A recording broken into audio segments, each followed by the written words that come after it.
Hey, Clemson family, I can remember back in the Citrus Bowl in the late 80s, a group of Clemson students giving a standing ovation to Joe Paterno as he left the field. Maybe we all need to show up at Yankee Stadium and give a standing ovation to every player who participates in the Pinstripe Bowl from Clemson and Penn State. There's a lot in flux with the rosters. We're going to get into that. We've also got a great guest. Daniel, you were able to connect with one of the Penn State writers who really knows their stuff. I'm Bill Zimmerman. This is the Reign Supreme Alway Podcast, Season 4. I'm Daniel Shirley. Yeah, I spoke with Audrey Snyder. Audrey used to work with me at the Athletic, and now she's got a Substack and a podcast, and she knows Penn State as well as anybody. And the thing that struck me was, who knows who's going to play? And if you think you're out of the loop because you don't know who's going to play, well, Audrey's is in the loop with anybody who covers Penn State, Right. and she's not sure who's going to play. So it's don't feel dumb or you know ignorant about the game if you don't know who's going to play on December 27th, because we're all kind of in that era right now. And Audrey brought up something that I had not really thought about with contracts, and Don't spoil it. I'm not, but I Yeah. mean, it's like when I got off the call with her, I went, man, I think I know some of this stuff, and I hadn't even thought of what she was going to say. So it's a must listen from Audrey. Again, she's as on top of Penn State football as anybody. She is the gold standard for me covering the Nittany Lions, and it was a really fun interview with her. It was. I just finished it up before we started doing this. And also the other thing I don't want to spoil, but some of the interested observers who are going to be on hand, right? And just what when you think about, we'll talk about it after she gets into it, but when you think about the impact that that could have, it's pretty fascinating. So good stuff coming up right here from you and from Audrey Snyder. Let's get into it. All right, well, we're going to welcome in Audrey Snyder now. Audrey just does a great job covering Penn State football, and we thought who better to bring in to get expertise about the Nittany Lions than Audrey. Hey, thanks for being here. We appreciate Yeah, you got it. This is definitely the matchup we all thought back in August. it. Yeah, ends up at the Pinstripe Bowl. Yeah, just what we all thought, Daniel. We might have thought they were going to be playing in like New Orleans or Atlanta or Miami? somewhere. Yeah, right. Not in New York. The couple days after Christmas. So it's weird how this season has worked out, because both of these teams were in the top 10 going in the season, and they both had terrible seasons. Some people can dispute that. I can't dispute that. I mean, you're in this bowl game. Pitt State fired their coach, all that stuff. What's been your perspective on what you've seen this season from Penn State? Yeah, it's been crazy and chaotic. And, this was a team that I really thought everything was geared up for this year, because the whole theme was you're running this roster back and you've got all this talent and, James Franklin, this is the year, and you get Jim Knowles as your DC and you make the splashy hire, and Drew Aller's senior year and Nick Singleton, the Dennis Sutton, all these stars. And I have never seen a season blow up quite as epically bad as this one did for Penn State. I mean, I've covered these guys since 2010, as you know, and like Yep. it's crazy because you just thought everything was at least aligned for, hey, these guys are going to make a deep playoff run again. Like the year before, they overachieved. You're literally a handful of plays away from playing for a national championship. To, okay, you go 6-6. Your head coach is fired in October. You have a 54-day coaching search. Now you've got Matt Campbell and his staff in the building trying to get things rolling while you've got the interim head coach leading the Pinstripe Bowl. There's gonna be a ton of opt-outs, just like there is on Clemson's side. And it's like, why are you doing this? Like, why are you doing this? But you're going because the Big Ten wants you to go to collect your money. And in this era for rev share, like you kind of have to. But yeah, it was just an epically bad season for Penn State. I mean, there was no scenario where I thought James Franklin would be fired in October and that Yep. these guys would go 6-6. Just truly a surreal year, and obviously circumstances much different, but this is up there with like 2011, 2012, just in terms of so crazy you don't know what's going to happen next around here. Right, And right. obviously that was a whole different ball game. But yeah, really, really weird year. What I mean, just from watching it, I just go back to the Oregon game where they're in overtime. Yep. They win that game. I mean, they are set up, but then I know that was a heartbreaking loss. Then they have the two inexplicable losses after that, and then everything really went off the rails. I mean, that 3 week span, 4 week span, I'm sure you've never seen anything like that before. No, and what's even crazier is like I went back and rewatched, that Oregon game and that fourth quarter again, and there's moments where, earlier on in the game, they are literally a blade of grass away Yeah, from creating a takeaway, right? You go back to the first overtime, fourth down, defense has to get off the field, they can't. They create a fumble in late, I believe it was late in regulation or one of the first overtime.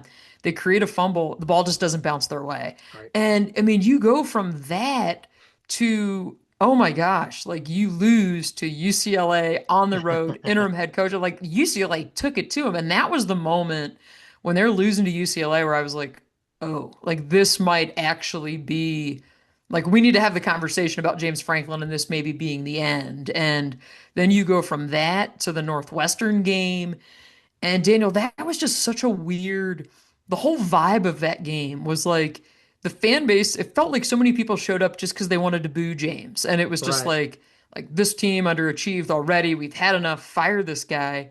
And when they lose that game at the end, Drew Aller gets hurt, turns out to be a season-ending injury. I mean, that was as surreal of a scene as I've ever seen covering this program where fans are just letting the head coach have it on the walk from the field through the tunnel to the locker room. And that to me was like, okay, you can't keep doing this. Like, this isn't fair to James. This isn't fair to the team, the fan base to keep doing this. And then they make that coaching change the next day. And you're like, whoa. I mean, Yeah.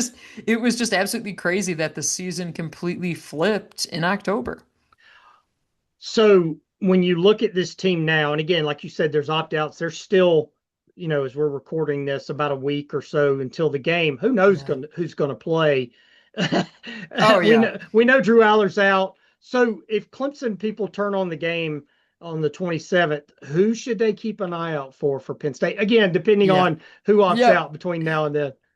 So here's the thing I will say that I think makes Penn State really, really interesting and especially speaks to where the sport is as a whole. They will have players who are contractually obligated to appear in the game to collect their last check. Right. So because of that element, what does appearing in the game mean? Is that one play? Is it a series? Is it a quarter? Like to me, that's the really weird thing here. Now, granted, Penn State has had four opt-outs already. And those are kind of your headliner guys. Nick Right. Singleton's a key Wheatley, Zane Durant, the guys that you would expect. Vega Ioane, their offensive lineman, who's an absolute stud. So you take that out of it, but I think we're really going to be digging deep into the depth chart during that first quarter, second quarter. It's funny to us because covering Penn State, the storyline for us in August was, oh, national championship team, all of this. Okay, who's their third running back? Well, we're probably going to finally find out because that's probably who we're going to see, right? Right. RB3, 4. Yeah. And the weird thing, too, is the way Penn State interim head coach Terry Smith wants to approach it is he wants the players that plan the transfer, like, he doesn't want them to tell him that until after the game. Okay. So it's kind of like if you're going to transfer, like, we really want you to finish the season out. So right now you got the four opt-outs, you've got three players in the portal, and I struggle to see that number holds between now and the game. But yeah, I mean, I think you're digging pretty deep in the depth chart. I will say, quarterback Ethan Grunkemeyer, who was obviously Drew Aller's backup, really has gotten better as the season progressed, which makes him really interesting because is he going to be somebody that Matt Campbell wants to Right. keep? Or if you're Ethan, and I asked him about this week, it's like, okay, you've got a half a year of starting experience at Penn State. You've tasted that. Do you really want to go back to sitting here, right? Right. If they end Right. up bringing in, another quarterback. So I think Grunkemeyer will be interesting mainly because it could very well be his last game at Penn State. Yeah, I mean they've got some really talented young defensive players, but again, one of those young guys just entered the portal in Chaz Coleman. Yeah. So yeah, Danny, I think fans should, for both sides, come with a roster and get ready to dig pretty deep into it because it's going to be bleak. Yeah, for sure. Be sure to subscribe at youtube.com/Clemson Kickoff. It's free. It's the best place to catch all our episodes, and it's the best place for you to comment with your reactions. When you look at all the craziness that happened, and you mentioned uh, Coach Smith, it's kind of at least got to be for Penn State fans say, yeah, but they righted the ship enough. I mean, it could have gone, Yes. 3-win 4-8. team. Yeah. Yeah, Yep. 3-9. At least they fought through that. This group, again, whoever plays. Yeah. I mean, I would imagine there's some at least some good vibes about that, the way they finished the season. For sure. Terry Smith's whole thing to this group when he took over it was, all right, we got to get to a bowl game. Like that, everything's not gone how we expected. We got to find a way to get to a bowl game. And you look at it here, it's like, all right, they win three straight to close out the year. Now, granted, it was Michigan State, it was Sure. Rutgers, but I mean, this is the same team that had Indiana on the ropes. Right. And during that whole stretch, you're like, okay, if Fernando Mendoza doesn't have that Heisman moment there with arguably the catch of the year, they then upset number two Indiana. Yeah. But yet, this is the same team going down the stretch in Rutgers very easily could have lost that game. And I think you can definitely make the argument that because of the messiness of this bowl game, would have been easier for all involved had they lost, right? Right. And Yeah. just say season's over, coaching staff moving on. Um, but yeah, there's definitely a lot of pride in how they finished this season. And Terry Smith was telling us this week that, hey, they're going to New York to win the game. They're going to call the game to win the game. So there's definitely pride in that for sure, and the players will play hard for Terry Smith. They've showed that, but it's also Daniel. It's so weird because, for example, Penn State's offensive line coach has already accepted a job at Florida. The Yeah. running backs coach has already accepted a job at South Carolina. The offensive coordinator is not being retained. They've already hired another OC. Receivers coach has wiped every mention of Penn State from his Twitter bio, and they've already brought in a different receivers coach. But the current receivers coach at Penn State is still coaching them for the bowl game. I mean, Right. it's like it is just the most bizarre, chaotic thing that they're going to put out there. But yeah, I think just getting this season across the finish line is really all they can accomplish in this one. I think it says a lot about him and the staff that they were able to do that. But you mentioned, the new staff. It was kind of a chaotic. I mean, chaotic is a good word for the whole season, but Yeah, weird coaching search, and now you end up with maybe as good of a candidate as you could have gotten. I think yeah. that Virginia Tech with James and Penn State with Matt Campbell had the two best hires of the offseason. So what's the excitement level now? I know we're talking about the Yeah. bowl, but for next season now with Matt Campbell, I mean, I would think that people have to be excited that it ended up with him because it looked kind of bleak for a while. Oh yeah. Yeah, to me it was like, when I created a list originally for candidates, right? I went through and in my head I came up with five that I thought made a lot of sense for this job. Matt Campbell was on my top five.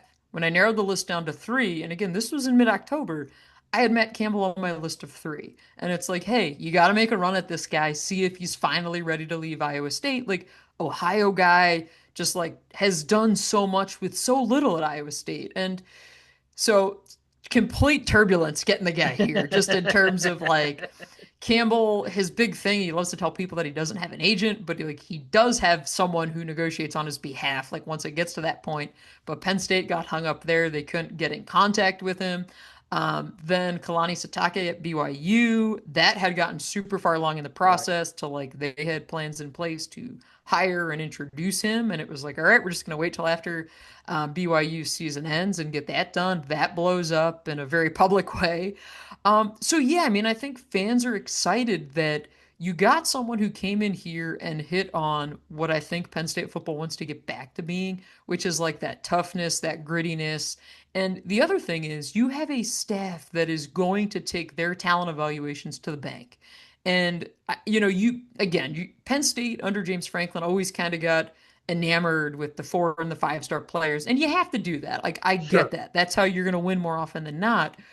But you're getting a bit of a philosophical shift with Matt Campbell's staff, where it's like, hey, there's a 3-star guy that we really like, and we believe that we see something in this guy and we can develop him. So I think Penn State under Franklin, like you'd get these high end guys, and Drew Aller was like the leading kind of the poster child for it. Of here's a 5-star quarterback who is raw, and by the end of his career, you're like, I think if you asked any Penn State fan, would you rather have Drew Aller or Trace McSorley, who came here as a 3-star, kind of under the radar at Vanderbilt, they would have taken Trace McSorley in a heartbeat. And Yeah. so It's going to be really interesting to see how they like revamp this staff, and how they revamp this roster too. But yeah, I think fans are definitely excited about that. And I mean, they have an easy schedule next year, so I think you kind of probably should maybe set the base for Penn State next year at like 8-4, and then kind of see what happens. Again, is the quarterback even on this roster?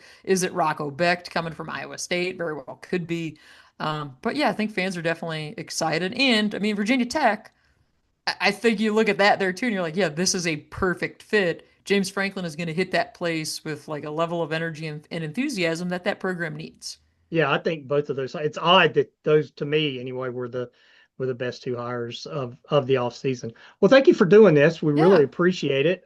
Great stuff. And make sure, where can people find find all Yeah. your coverage at Penn State? Yeah, so you can find me over on Substack at Inside the Lions, kind of wall-to-wall Penn State coverage over there. And then the Nittany Dispatch, I got a podcast there. And then you can find me on Twitter at Odd Snyder and the number 4. It, So all over the place, Daniel. it's great stuff, and it's a great follow, no doubt about that. We really appreciate it. Maybe we'll talk to you again soon. Yeah, sounds good. Take care. There you go. All right. Well, that was fast. Oh, wait. I got to get out. I've already fulfilled my contractual. I'm, Oh well, I I guess got it's season 4 with Daniel Shirley. Bill has tapped out on us. He's out of here. I got all the NIL I'm going to get out of season 4. So I'm taking my talents elsewhere. That was really Oh, fascinating. And that was the hey, thing. That hey, was the thing that hold we on, hold did. on. As Yeah. long as you don't take your talents to Columbia or Tallahassee, we're good to go. You know, I'm not taking them to Tallahassee or Columbia or That's right. Columbus. There's a There you longer go. list, or South Bend. Yeah, there you go. A lot of places. Yeah, talk a little bit about it. Like when you heard that in the moment and when you finished talking Yeah. with her about the guys who literally might be out there only for a play or a quarter or a series or whatever. What a twist. Bill, I had not even thought of that possibility. And again, I have never seen one of these contracts that the players are now signing. Some writers have, I'm sure, and we've got people who I work with at the Athletic now who I'm sure have seen some of these contracts. I have not seen one. So my brain as a old hand college football fan is thinking, "Oh, okay, well you're playing in the bowl game, you're playing. It's not, oh, I'm contractually obligated to quote play in the bowl game. What does that mean?" I didn't think about, oh, it could be one series, it could be one half, it could be, if that wording is not in the contract, you could play one play and then do as you did, tap yourself out, and you're done. Oh, And my hamstring. Bill, that is not something I would have ever thought about. And And that Clemson's is, not immune to it. no, they're not. And again, I don't know, who's playing Saturday or December 27th, the Saturday when the bowl game is played. Kay Klubnik says he's playing, but what does that mean? Does that mean if they get down 14-0, hey, I don't want to get hurt because I got to get ready for the draft? Or does that mean I'm all in to win? We don't know. And that's what we'll find out, when the game starts. And we won't find it out, I don't think, until the game storyline kind of plays out and see who's winning and what's happening, who's still out there. So when Audrey said that, it didn't even really hit me what she said until we got off the Zoom. And then I went, wait, what did she say? And Hmm. then I went back and listened to it and went, yeah, that's what she said. And I mean, not that I wasn't listening when she was talking, Well, but no. it It's one of didn't those double hit take me. moments, though. Yeah. Yeah, it didn't hit me until we got done. And I went, oh, wait, yeah, she said that. And I'm thinking, that is wild that could be part of it.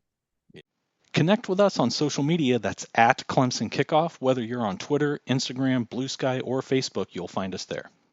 Yeah. And that sort of changes how we're going to approach the rest of this episode because suddenly we could sit here and break down, hey, how does the Clemson offensive line look against that Penn State defensive line with all the holes that Clemson has to fill, guys who are out injured, guys who have opted out at numerous positions across the Clemson depth chart. Clemson did release a two deep, by the way. Penn State apparently typically does not. And so what they released was the starting lineup from the Rutgers game to end the year. We heard Audrey mention several names that are opting out, and two of the guys who were starting in that Rutgers game are apparently not going to partake in the Pinstripe Bowl. So I think what we need to do is look at, all right, what are the holes that Clemson has to fill to be able to play this game and perform well and perhaps bring a win home and finish the season 8-5, which does sound a good bit better than 7-6. I think let's talk about quarterback real quick because that's the one you brought up, and we'll get that out of the way. I could even see contracts or no contracts, setting that aside. Christopher Vizina needs some snaps to get ready for next year, and I could see Cade Klubnik giving way in kind of the same way that DJ Uiagalelei gave way in that ACC championship game and in other games to get Vizina more snaps and to close things out for the year. That question then becomes, there's another variable. It's the contract with Klubnik and what are his intentions for playing in this game? And then look, there's no guarantee that Vizina isn't looking at the portal. There's no guarantee that Chris Denson isn't looking at the portal. How much of a spring game does this turn into? Not just quarterback, but across the board. Yeah, I mean, that's the thing is to be honest, Bill, I mean, not that I want to kick Cade out the door, but I would like to see those other guys play. I would like to see Christopher Vizina play a second game, where there's legitimate snaps. We saw that against SMU. And they lost that game. I get that. They didn't lose that game because of Christopher Vizina. But is that a one-off? I mean, is that enough for him to be the starter or to not go get a portal guy? Or,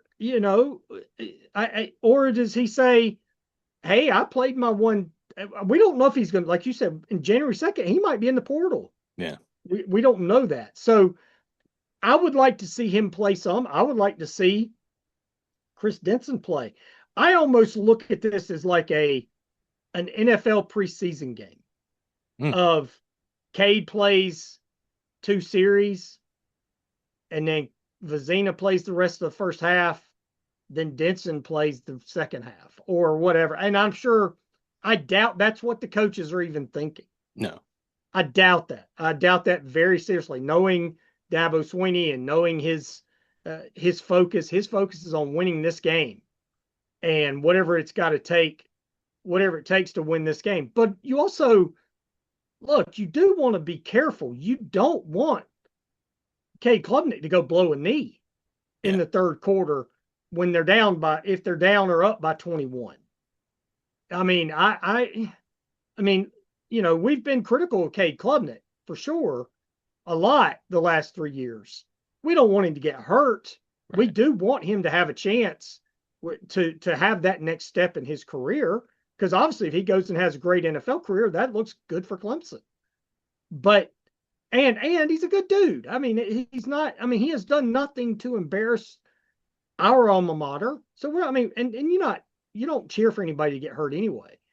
But I want to see Chris Denson play. I want to see. Oh, wait, was that Furman game? Was that just because it was against Furman and FCS players? Or is he really that electric? I want to see Christopher Vizina. I want to see Juju Preston. I want to see all these young guys. For me, that's what I'm taking out of this game is which young guys are going to play. Right. You look up and down the lineup, should have your normal 2 deep at running back with Adam Randall and with Gideon Davidson. Receiver is kind of dinged up, and we knew there would be no Bryant Wesco. He was out for the season. Antonio Williams is out for this game. I'd almost put him in the thumbnail for this video yesterday, and I thought, nope, I gotta go with somebody else. Tyler Brown, Tristan Smith, and then TJ Moore listed at receiver as starters for this game. I would love to see a lot of Tyler Brown in this game. I think he's been kind of, I don't want to say cheated, but it would have been nice to see him get a lot more snaps, as I've mentioned. Once Wesco went down, it would have been nice to see Williams move to the outside, Brown step up and be a starter. So I'm eager to see a lot more of him. I think he brings great energy. You talk about that Denson energy. Tyler Yeah, Brown brings that for my mind. yeah. And then along the line, there's Bill, going to the be a thing lot of about work him, too. and I don't mean to interrupt, but we Yep. got to remember he was the leading receiver for this team Yeah, 2 years ago. It's not just some dude that they just throwing in there. He was a dude. right. Yep. So For sure. And then we'll see with the patchwork offensive line just what emerges there. Defense to me is even more interesting because frankly, Will Helt is the only starter that you've got back up front. You've got Cade Denoff at the opposite end. In the yeah, middle, you're looking at Stephelen Green, who I think a lot of people view him as starter quality or near starter quality, kind of that Scott Pagano level if you think back to him or yep. or Niles Pinkney and Al Huggins stepping up when in the postseason when needed, when Dexter Lawrence was unable to finish the season there. On the other side, next to Green, because Amari Adams is hurt, you've got Vic Burley, who's been a bit of an enigma since he arrived on campus. You've got Champ Thompson with an or listed for him, and then behind Green, you've got Heaven Brown Schuler. So a lot of big names there, a lot of big men, a lot of heft, but boy, a lot of question marks as well. And behind them, you've got Sammy Brown and Kobe McLeod, much more known quantities. And we'll get into the secondary in a minute. But anything about that front six that really worries you or really stands out as here's the guy I want to see? I think I know what Well, you're going to not say. not worries because I want to see Darian Mayo and Ari Wadford and Heaven Brown Schuler and Champ Thompson. Those are the guys I want to see. Marcus Dixon. I want to see them. Not that I don't want to see Denoff or that I don't want to see. I mean, we've seen Vic Burley for a little bit. We've seen Stephon Green. I'm okay with them. Will help. Again, I don't want those guys to get hurt. These are guys who you're going to be counting on coming back next year. You hope.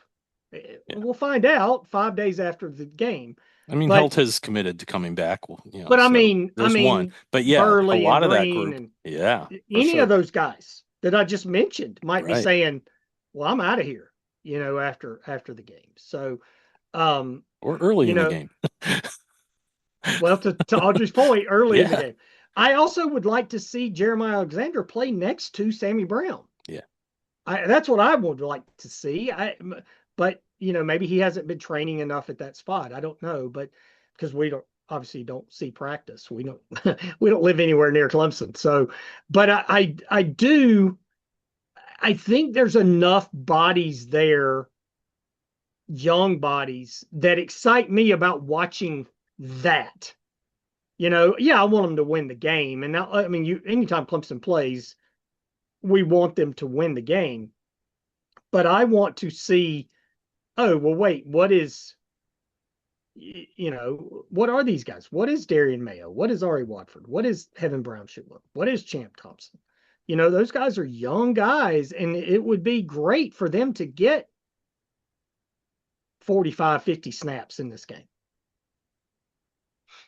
Then you get into that secondary and some familiar faces, Ricardo Jones, who has stepped up big time late in the season. Ronan Hannafin will be back in the starting lineup alongside him with Khalil Barnes having declared that he will enter the transfer portal when it opens. You've got Corian Gibson, who has really emerged late in the season at nickel as well. It looks like he's going to stay there. Ashton Hampton, a very familiar starting corner. And then at the other side, Brendan Strozier moving into the lineup with Jaden Lucas behind him. Look, every secondary has busts. Even when you have a tremendously great secondary, you're going to have a busted play here, a busted play there, and sometimes teams get away with it. Sometimes the opponents take full advantage of it. You never know. But some of those names that we just mentioned have been very inconsistent. And hopefully, with several weeks to prepare and with a lot of tape out on opposing quarterback Ethan Grunkemeyer, who filled in for Drew Aller at midseason, Aller being a guy who was a veteran, much like Cade Klubnik, same recruiting class, same extensive resume on the field.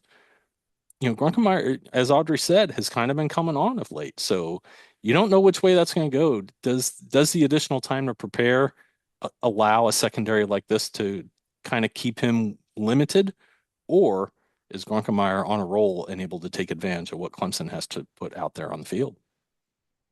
Well, I want to see more of Strozier. Bill, there were a couple times this year where I texted you during games, why is he on the field? Right. Who's hurt? And but then he stepped up against South Carolina. I thought he played well against South Carolina. I think we know what Ashton Hampton is. I think Gibson has stepped up and gotten better. Um, Hannafin, there were some issues with him. Ricardo Jones had a great finish to the season, but there were busts there. The thing about it, Bill, is we talk about busts a lot the last 4 years.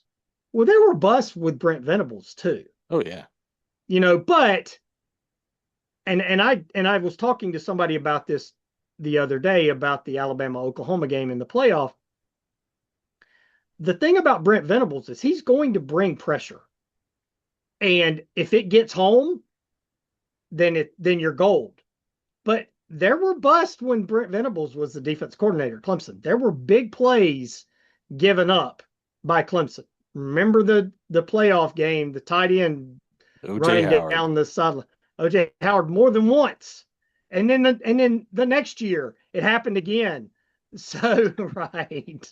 So I mean, those things do happen, but that group also got to the quarterback a lot more than this group did. So I think that you've got to live with that a little bit if you are getting the pressure on the quarterback. The thing about that it happened this year was it was a complete system failure a couple of times in the back end. I mean, Hannafin and I can't remember if it was Terrell or not against Duke blitzing at the same time and leaving a guy 30 yards down the field by himself. And it was clearly Hannafin's man. That stuff has got to stop if you're going to get back to being what you are. Now, is that going to get fixed in 2 weeks? Who knows? Can Penn State take advantage of it? Well, think about, did Florida State take advantage of it? No, but it was there. Did South Carolina take advantage of it? No. So, but other teams did. So you've got to fix it enough that Penn State can't take advantage of it. And I think that's what we've got to look at coming up in this game. You're not going to fix all those problems. And some of those problems are personnel. Some of those problems are who's going to be on the coaching staff next year. That's the things that we still don't know right now. Yeah. And then the one thing I want to come back to is I was going to say this with Hannafin, but really it applies to anybody who's stepping up right now. I think back to Troy Stellato and kept getting hurt. First 2, 3 years on campus, kept getting hurt, couldn't get on the field. But when he was healthy, he was ready. He had clearly been putting in the mental work on the playbook.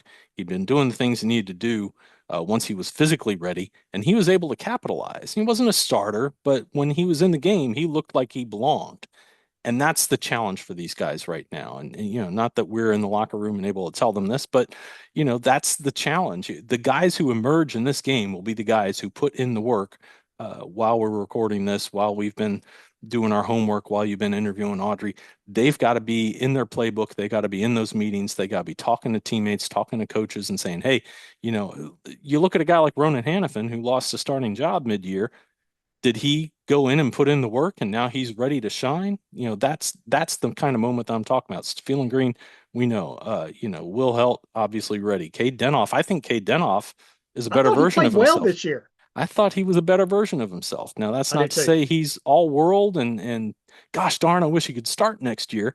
But I think he's going to be in there and be functional, and especially against a somewhat depleted Penn State offensive line. The other thing I really want to get into is the want to, or the give a bleep train, and getting the give a bleep train out of the subway station in New York and getting to the Bronx on it and getting to, I know I got the Brooklyn hat on. It's not a perfect fit, but I did think about that. Look, who is going to have control of that locker room and ready? And when I hear that interim coach Terry Smith at Penn State is like, don't even tell me if you're transferring out, I don't know that that's really a mentality that can elevate a sideline and a locker room to come out and give it its all. And I think Dabo Sweeney, for all the times we've wondered, are guys sleepwalking out there? Is the culture taking a hit?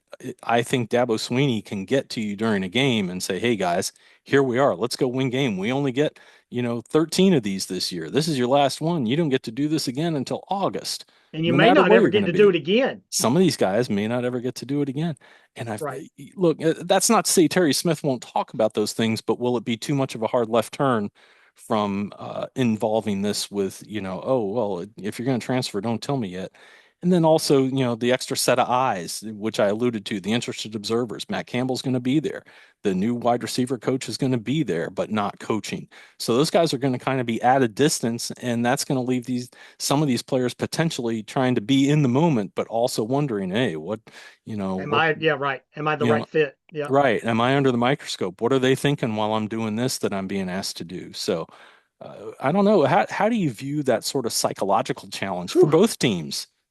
Yeah, I don't know how you can even predict who's going to win a bowl game now. A, we don't know who's going to play. B, the coaching changes like for Penn State, but there's going to be changes for Clemson too.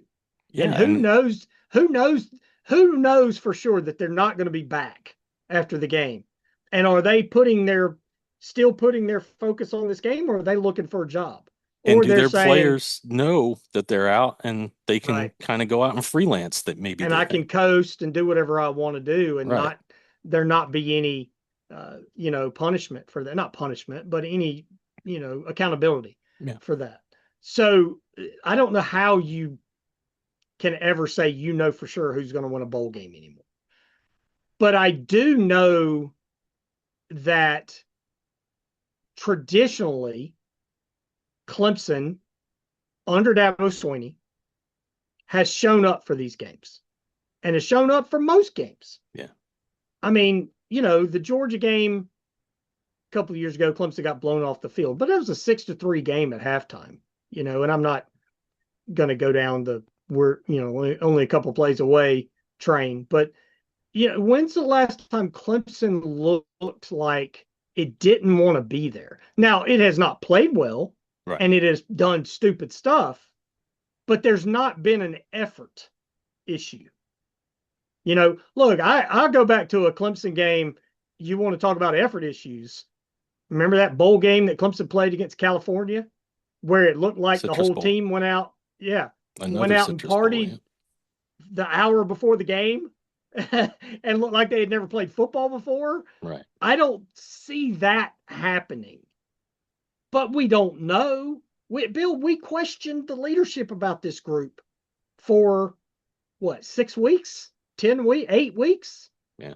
of this season when they were 1-3, and then when the way they played against Duke and the way they played against SMU, we questioned the leadership. Now, whoever was the leadership of the last few games of the season, when they beat Florida State and they beat South Carolina, they got the job done. But I mean, how focused are they on this game? Who really wants to play? We have no way of thinking that. And man, I had so much great analysis on the X's and O's of all this, and I was ready to go, and then Audrey just killed all that. I mean, you would not have believed how good my analysis of this game was going to be, and then Audrey just shot holes all in that. So I just had to throw all that out the window. Valuable insight. Well, Sarcasm. valuable insight that definitely changed our approach to recording Sure this did. episode Yeah. so it was nice to have that interview done first before we did the rest of this. This would have been a completely different episode if it wasn't for Audrey. No doubt about that. Yeah, I completely agree. So, look, Penn State's got a great hire, as you mentioned, talking with her and Matt love it. Campbell. They've got that to look forward to.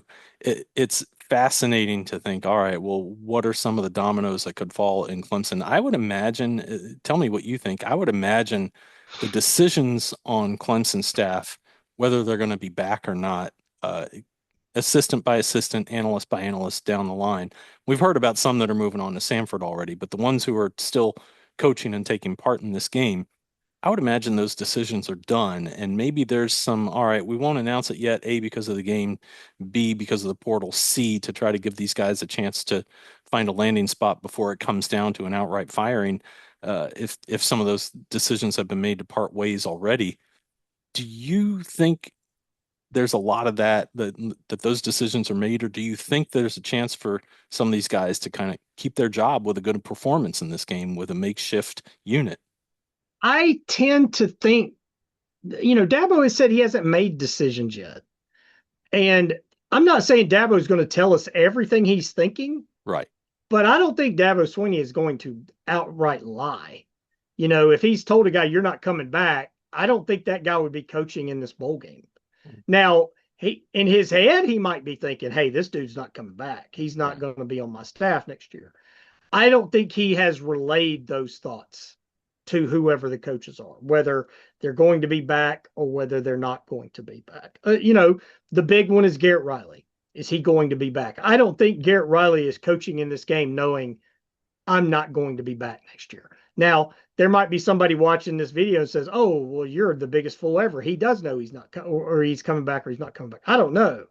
But I just don't believe that that's the case.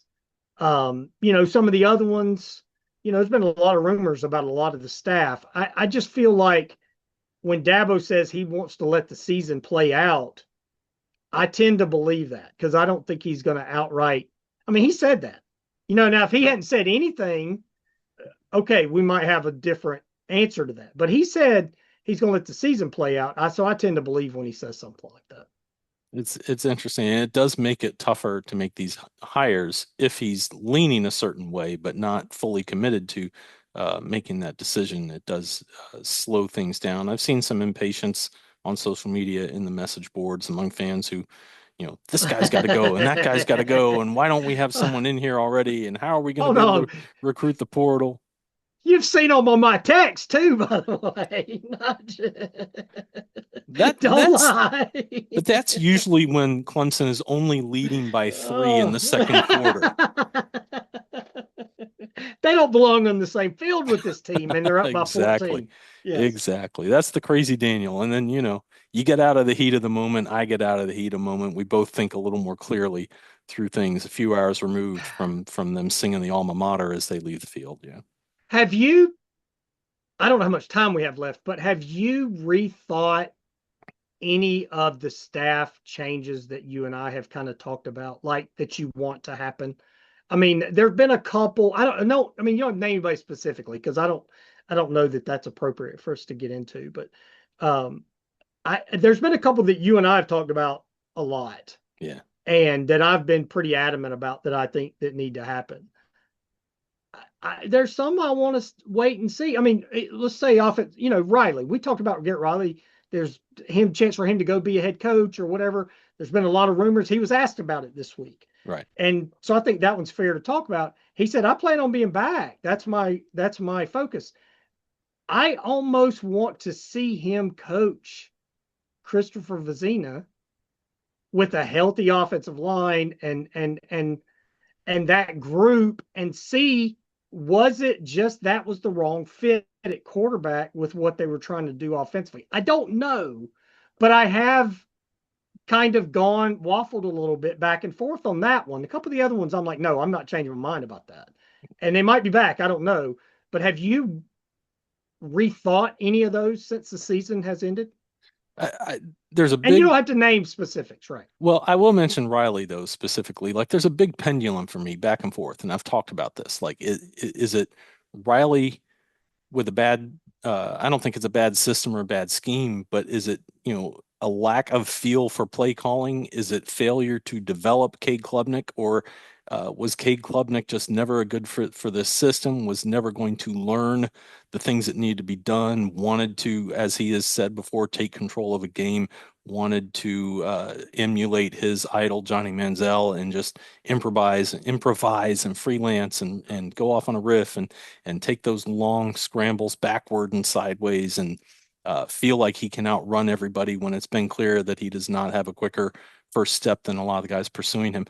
When a guy out there is on the field like that and there isn't a clear challenger Apparently, Vizina must be at this point in his development a distant enough second that when Klubnik did something coloring outside the lines, something inadvisable, something that pretty much no coach would want to see, he still didn't get sat down for a play or a series or a possession to say, hey, man, yeah, I'm not trying to rub your nose in the dirt, but you got to see how someone else Got to does it. stop doing that. You've got to observe some of the things being done right. And I do think that in the final three quarters of Clemson versus SMU, we saw a little more of what the offense might look like with a quarterback who freelances less and sticks to the program a little more, because you could see Vizina kind of going through some progressions. You could see him thinking a little more clearly. Offensive line wasn't great in that game. It wasn't horrible.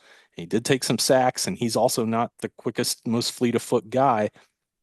But I think there was enough there to be like, wow, I'd love to see like three or four or five more extended appearances for him to Yep. see if there's development along that, if there's an arc that says, hey, yeah, this guy could start next year. Because right Absolutely. now, those of us on the outside, we just don't know. And quite frankly, from all the times that Dabo Sweeney has said, well, they do it great on the practice field, so something's going on and I don't understand it, we can't they can't even know what Vizina is going to be next year. Now, how much of that is Riley? How much of that was Klubnik? Only the people on the inside really know that. And you literally have to have like, mafia listening devices planted, under Right. the lamp and under the alarm clock and be able to listen in on what those conversations really are. So there's to me, there's no choice but to trust Dabo Sweeney on that. Now, there may also be Missouri might come in and take a look at him. Sure. Drinkwitz and Sure. Riley have worked together in the past. There may be other offensive coordinator jobs that might come along. There might be another head coach job that opens up at some point all of a sudden, and it's attractive to Riley, and they like what he can be. I do honestly feel like there's a chance. I don't feel it as strong with Riley as I did with Tony Elliott, but there's a chance he could be a better head coach than an offensive coordinator if he allows someone else to call the plays. If he says, look, this is going to be the structure of our offense. Now you go run it.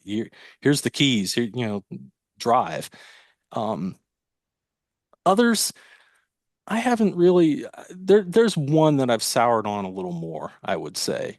Soured And on more since the yes, season. Okay. yeah, there is. And just looking, thinking, maybe reading the wrong people, admittedly, who knows? But there's been a chance to look at this one guy's position room in particular and go, wow, there was some underachieving there. What happened? Was it just that was all that could be gotten out of them or not? And I'll use someone. Which is also still your responsibility because you're supposed to be recruiting the players. Right. And I'll use someone who played for an already departed coach in Miles Murphy. Like I always wondered where is that development? Like he would be a quarter step, not even a half step, a quarter step from so many sacks, right? He was tremendous against the run, always graded out well against the run. He is playing in the NFL right now. But where was that little extra development, that little extra coaching to advance him to also be a sack artist like a Cleveland Furl, who frankly has had probably less time in the league, per year in the league, uh, at really thriving. So I those are the think, kind and of I things think, that I think about. Like, did they really get the most out of people? And I don't right. think so. I want to go back to Cade real quick, Bill, and the development part of it. We talk about, is it scheme? Is it coaching? Is it whatever it is? And we don't know. We're not in the building. And if anybody who claims to know, okay, you've been in the building, maybe you watch film. Eric McLean knows. He watches film. He's been in the arena. He knows when he says a left guard's foot is 6 inches to the wrong side, he knows what he's talking about. I don't know that stuff. I'm not going to pretend that I do, but I do know it's not scheme, and I cannot get over this play. And you're still talking about the Miami game 3 years later, so I can talk about the Louisville Yep. play 4 months later. It's not scheme when he tries to hand the ball to the wrong player. And I've had this discussion with a couple of friends of mine. It's bad timing, it's all that stuff. But that's not scheme. And I don't think it's timing. I think it's the quarterback panicked. And there was no reason to panic whatsoever. So how do you put that on Garrett Riley other than, well, are you practicing that enough? And I've got a friend who's made that point, Jeremy Timmerman, who we've had on this Right. podcast and has been a part of the podcast a couple of times. He's made the point, are they not practicing those plays enough that you're not sure of the play? Well, then that is coaching. But if you are practicing enough and you're still not getting it, at some point there's got to be some accountability for the player, for the coach, for whoever. And we don't know that. But I also am to the point that I saw enough of Vizina for 3 quarters against SMU that it does intrigue me to see what that could be if he's the guy, or if at least he's in the competition to be the guy. Maybe Tate Reynolds is the guy. We don't know. Maybe Chris Denson's the guy. Maybe, whoever in this 4-player competition right now might be the guy. But I am intrigued enough that I've kind of backed off the Riley's got to go talk that I'm sure that I ranted and raved about throughout, this season and last year. It's been a offensive slog for a couple of years. We've got to see more from the offensive line. We've got to see more from the running backs. We've got to see, I think the wide receivers have stepped up a couple of years. We've got to see the tight ends be more involved. So that's not Cade's fault, right? It's not Cade's fault that we don't know it is, right? I mean, we've been begging for the tight ends to be more involved since 2016. But if that's the play call and he's not executing it for whatever reason. That's true. Yeah. And again, how do we know that? Yeah. Or what progression is it? Was it supposed to be progression 2, but instead progression 2 became run backwards and out to the sideline and try to gain however many yards he thought he was going to gain. We don't know, but we can have some educated guesses from decades of watching football, from reading coverage from boots on the ground, beat reporters covering Clemson. Yeah. I mean, when's the last time Clemson's tight end really felt like he was involved in the offense? I mean, like he's a threat. Right.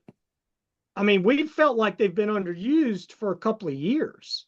I thought Brendan Stoll was underused. And again, he set records for tight ends at Clemson. But I mean, I think 2016 is the last time where I went, oh yeah, the tight end is a problem. Well, that's almost a decade ago. Yeah. So, but maybe Brendan Stoll was open. Maybe whoever was open, and I can't see it because I'm freaking out and I'm panicking and I've got to run and dive sideways and try to pitch the ball underhanded, which is your favorite play in the history of sports, which I know that. So, but no, that to me is the epitome of this program right now is what's going on with the offensive line. Why are guys not progressing like we think they should? Is it injuries? Now, they've been banged up a lot. True. On the offensive line. Why do you have to have, and I think it worked, and I'm glad they did it, and I loved Adam Randall playing running back, but why wasn't he playing running back before that? Was it just because Maffa and Shipley were in front of him? I don't know, but, you look at the running back group right now for next year, and I go back to, we had somebody on the podcast comment on one of them, they don't need running backs right now. Well, they didn't sign any, and there's no depth at running back right now.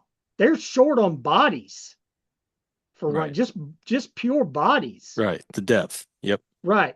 So, I mean, Keith Adams is leaving. He's in the portal. He's going in the portal. So I just, there's a lot of that where there's not a clear, okay, it's his fault, or it's his fault, or it's his fault. And I think that's the stuff we've got to see. Some of that's personnel. Some of that can be fixed in the portal. I think Will Helt. I think Alexander did his job when he got to play. I think Tristan Smith did his job when he got to play. I could see Tristan Smith having a big game coming up in the bowl game, But I mean, I think a lot of that is still TBD. There you go. And the last thing we'll close on this. You talk about We don't know. Well, with Matt Luke, next year's going to be year 3 for Matt Luke. He's going to be, to put the Bill Parcells cliche to use, he's going to be cooking with the groceries he bought. So And I'm he's bought a really lot of interested. groceries. Yeah, they've given him 2 really big signing classes, but I'm really interested in this Pinstripe Bowl to see Mason Wade, who's on the 2 deep, to see Ronan O'Connell, who's an either or O'Connell for starter. sure. You Yeah. know, all these young guys who have their chance now and they're stepping up. Let's see how they look in this bowl game. Let's then see how they look in the spring game to the extent that we can, because they're going to have to do it against LSU. They're going to be no choice but to go out there with a lot of guys leaving this program. Lee's not going to be there next year. One would think Miller's not going to be there next year. Linthicum's not going to be there unless some unexpected ruling comes forth on NCAA eligibility in a 5th year for some of those guys that might qualify. It's going to be time. So we're going to get a little more definition, a little more clarity on how well the offensive line can do.